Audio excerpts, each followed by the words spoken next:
वक्र जी को ज्ञान उपदेश दिया।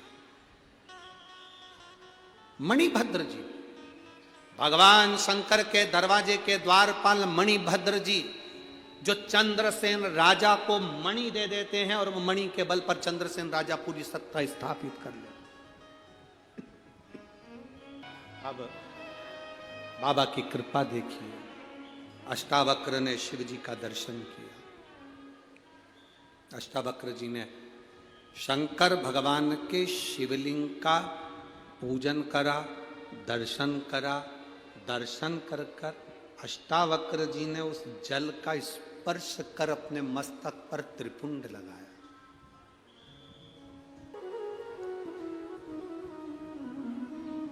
अष्टावक्र बाबा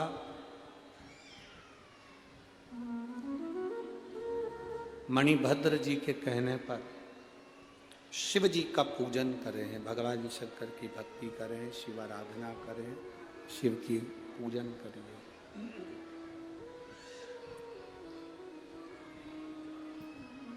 उनके ऊपर जल चढ़ाया गया। चढ़ाए गए जल से मस्तक पर स्पर्श कर त्रिपुंड लगाया।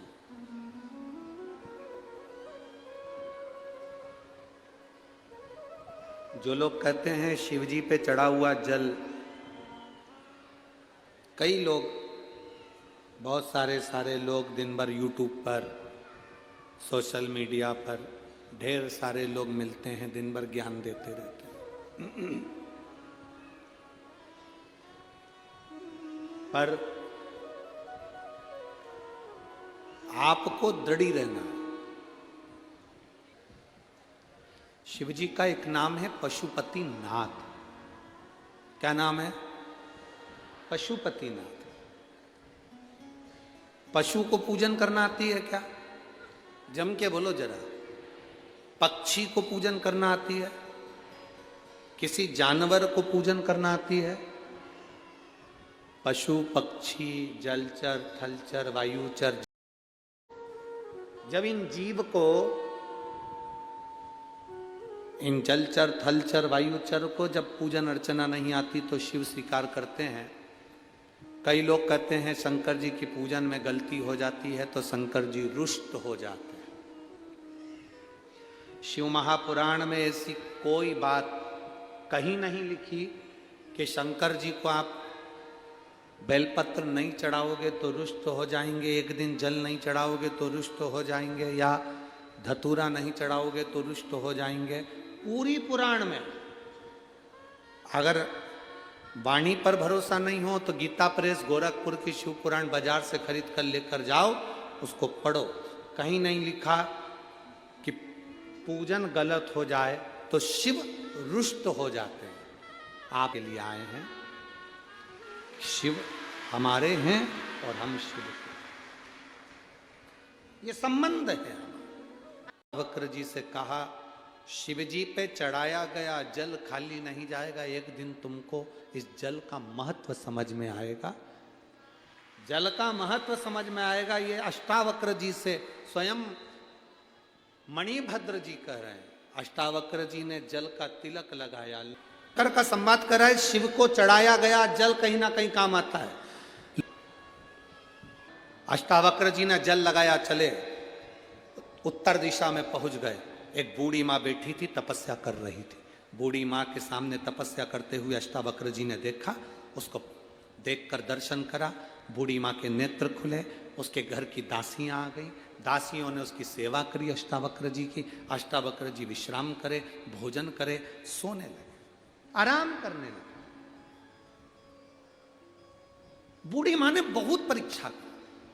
अष्टावक्र जी हर परीक्षा में पास होते, प्रत्येक परीक्षा में अष्टावक्र जी पास होते, प्रत्येक परीक्षा। समय निकला, अष्टावक्र जी जब पूर्ण तरह से 10 दिन रुके और 10 दिन में सब परीक्षा पास हो गए, बूढ़ी मां से अष्टावक्र जी ने कहा, तुम सत्य बताओ कि तुम हो कौन? तुम कौन हो? उस बूढ़ी में से एक स्त्री प्रकट हुई, बड़ी सुंदर। उसने कहा, मैं उत्तर दिशा हूं। कौन सी दिशा हूं? उत्तर दिशा, मैं उत्तर दिशा हूं। आप जब मेरे पास में आए, शिवजी पे चढ़े हुए जल को मस्तक पर त्रिपुंड लगाकर आ गए, इसलिए आपकी राहें मैंने सुलभ कर दी। नहीं तो अष्टावक्र जी, आप वदन्य ऋषि की पुत्री से कभी विवाह नहीं कर पाते, पर रास्ते को खोलने वाला महादेव था जिसके जल ने तुम्हारा रास्ता खोल दिया। बहुत समस्या जिंदगी में आती है, बहुत तकलीफें आती है, बहुत कष्ट आते हैं, बहुत रोग आते हैं, बहुत बीमारी। आया गया जल आपकी जिंदगी की सार्थकता सिद्ध करे। जिंदगी की सार्थकता शिव पर चढ़ा हुआ जल सिद्ध कर देता। भक्ति का जो फल होता है वो कभी खाली नहीं जाता। भक्ति का फल कभी खाली नहीं जाएगा। आप यहां शिव महापुराण की कथा में आए हो तो आपने भक्ति का बीज बोया है, शिव भक्ति का बीज बोया है। हम तो जलगांव की इस पवित्र भूमि पर यह भक्ति का बीज लगाकर जा रहे हैं। अब संभालना आपको है, प्रत्येक शिव मंदिर में जाना आपको है, अपने घर के बच्चों को शंकर के मंदिर तक पहुंचाना आपका फर्ज है, आपका फर्ज है।